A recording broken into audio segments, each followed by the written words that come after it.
Bonjour à tous, et oui, aujourd'hui on parle histoire, ou plus précisément de la vie d'Akhenaton. C'est la bio d'Akhenaton, c'est la bio la plus Tais-toi, belle. Eh oh, toi tu piges rien à la musique. Toi Arrête, tu c'est un cotine. âge, toi tu un âge.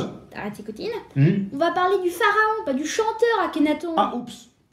Et on est en plein dans l'actualité, car on est sur le point de découvrir de nouvelles tombes dans la vallée des rois, dont une pourrait être celle de Néfertiti, l'épouse d'Akhenaton. Akhenaton était un pharaon plutôt culotté qui a voulu imposer aux Égyptiens un dieu unique, Aton, le dieu du soleil. Et ça a raté en beauté. Et oui, mais bon, c'est le thème de cette vidéo, on va approfondir ça quand même. Ok, alors c'est parti les amis, c'est parti. Akhenaton n'a pas eu cette idée de génie tout seul.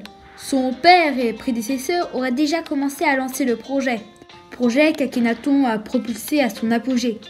Il monte sur le trône à 16 ans et se marie très rapidement avec Néfertiti, nom qui signifie « la belle est venue ».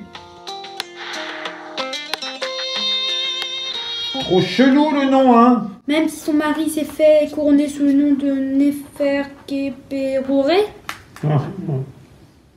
Et ça signifie? les manifestations de Ré sont parfaites. Ah ok. Pendant les 3 premières années de son règne, il reste dans le traditionnel et agrandit Karnak. Et d'un seul coup, bam! Comme quoi? Il a une révélation! Comment ça? Il tombe sur la tête! Aïe, ça fait mal. Il crée la première religion monothéiste exclusive de l'histoire! Ah c'était juste ça alors.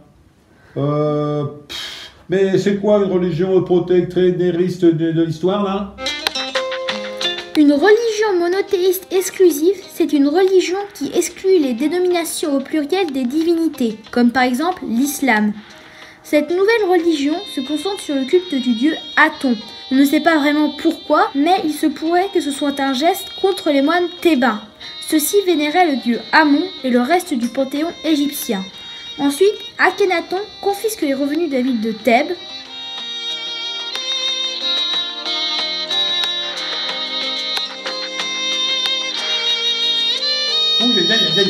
Il en veut à Thèbes, c'est pas possible.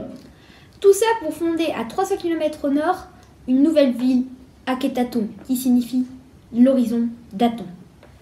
Plus tard encore, il se renomme lui-même Akhenaton, qui signifie qui est utile ou bénéfique à Aton. Drôlement modeste le gars, hein. Mais il a renommé Néfertiti Néferoaton, ouais, je crois que c'est ça, qui signifie belle et la perfection d'Aton. Et moi, dans le noir, je suis la pharaon cherche à tâtons qui vénère le dieu lampe électrique. Ensuite, toute la cour déménage dans la ville d'Akhenaton, encore en construction, ville dont les temples sont uniquement dédiés à Aton. Il a fait ensuite détruire tous les noms des anciens dieux dans une bonne partie de l'Égypte, à l'exception de celui de Ré. Les cultes des anciens dieux sont effacés et leur puissance démentie. C'est une révolution pour l'époque. Le couple royal et la divinité sont vénérés chez les hauts dignitaires, alors que le peuple garde ses cultes propres. Et ça ne choque pas plus que ça de voir le peuple en pleine nouille comme ça. Non, il trouve ça normal, comme ça a toujours été comme ça. Ouais, bah, quitte à bouleverser les choses, il aurait pu aller jusqu'au bout, hein. Il aurait pu secouer ce peuple de nouilles, là. Ce pharaon a également voulu imposer un art de la peinture et de la sculpture beaucoup plus réaliste. Akhenaton est ainsi représenté avec un physique ingrat. Il est par ailleurs possible qu'il ait été victime d'un handicap. Autre chose, vers le milieu de son règne, il perd sa femme et 2 de ses filles. Waouh, quel poissard le gars. Il perd également de nombreuses terres partout en Asie et des pillards ravagent son royaume. Ses vassaux appellent à l'aide mais il ignore le bordel dans lequel il a lancé son royaume. Oh oui, il faut se réveiller, monsieur Akhenaton, il faut se réveiller. Et les égyptologues voient en son règne une période sombre de l'Égypte antique, mais en réalité il n'a pas persécuté son peuple. Ça c'est bien. Même s'il a lancé l'Égypte dans une crise économique et a fait perdre de l'importance aux anciens dieux. Oui, en fait il a lancé l'Égypte dans un énorme chamboule-tout, quoi. Et oui, et c'est son fils Toutankhamon, aidé par de puissants conseillers, qui a remis de l'ordre dans son pays et rétabli les anciens dieux. Quoi, mais Toutankhamon c'est le fils d'Akhenaton. Et oui. Ah bah dis donc, il n'avait pas de chance d'avoir un père comme celui-là, hein. Cette histoire a inspiré de nombreux films et romans, comme par exemple L'Égyptien, la Reine Soleil ou Néfertiti, la fille du Soleil. Je ne cite aucun livre car il y en aurait trop, mais je vous invite à approfondir la question.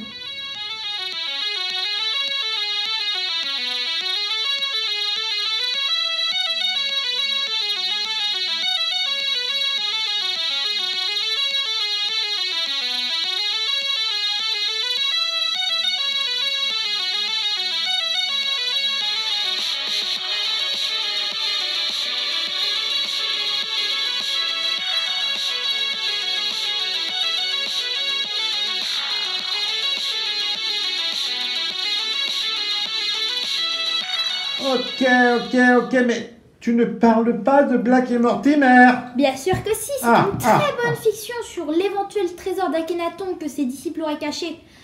Et c'est une très bonne série, tout Black et Mortimer, je vous le conseille de le lire, vraiment.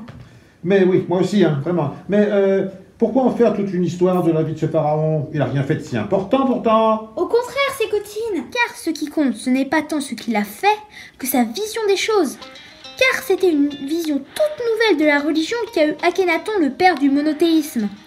Même si ses descendants ont essayé d'effacer toute trace de son passage, il a laissé une marque durable dans l'esprit des Égyptiens. Mais personne n'a repris le flambeau. Bien sûr que si, il pourrait être une des inspirations de Moïse. En effet, les deux premières religions monothéistes de l'histoire sont nées dans le même pays, ce n'est sûrement pas un hasard. Ben non, mais t'imagines la tête des Égyptiens, quand Moïse leur a sorti qu'il n'y avait qu'un seul Dieu. Encore un qui est tombé sur la tête, hein. Ouais, on peut pas rester un millénaire tranquille sans qu'un malade ne sorte ça. C'est vrai, hein, on devrait ouvrir un asile de fous, hein, ça serait plus rentable. C'est vrai que les Égyptiens sont restés très longtemps avec leur propre religion, balayant toute tentative de changement. Très tolérant, les gars. Mais alors, pourquoi c'est là-bas que ces religions sont nées? Ça, c'est un extrême mystère. Mais c'est quand même dingue de se dire que les deux premières religions monothéistes de l'histoire sont nées dans un pays qui a été contre ce principe. C'est tout bonnement dingue. Mais c'est normal. Faire ce qui est interdit, c'est super cool. Par exemple, moi, je suis interdite de vannes. Et pourtant, je vais en faire une tout de suite. Est-ce que tu connais le célèbre dessin animé égyptien? Non. C'est Néfertiti et Gros Minet. Faut faire ça, tu vas tomber dans l'oubli, c'est Cotine, comme Akhenaton. En effet, les égyptologues ont eu beaucoup de mal à retrouver des traces de son règne, car tous les objets portant son nom dans sa sépulture ont été soit volés, soit détruits. Mais si je crée ma propre religion, je vais quand même devenir célèbre, non? Tu vas pas faire ça, Zégodine, ça risque de nous attirer un max de problèmes. Oui, mais tant pis, allez hop, j'y vais. Non, c'est Cotine! C'est Cotine! T'es où? C'est Cotine, c'est pas l'idiote! J'ai besoin de toi! Coucou, me revoilà. Alors, je suis allé sur le mont Ararat des Champs. Et voici mes 10 commandements. Premièrement, liker cette vidéo, tu devras.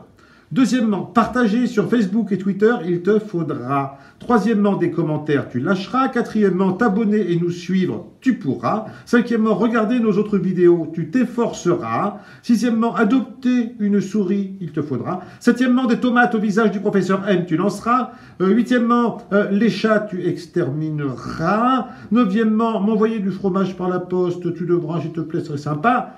Dixièmement, et maintenant tu te casses. T'es resté assez longtemps devant ta tablette et devant ton écran. T'as autre chose à faire dans la vie. Alors casse-toi, d'accord? Allez, de l'air. Quoi? Mais qu'est-ce que tu fais avec ton blaster là? Non, mais lâche ce blaster.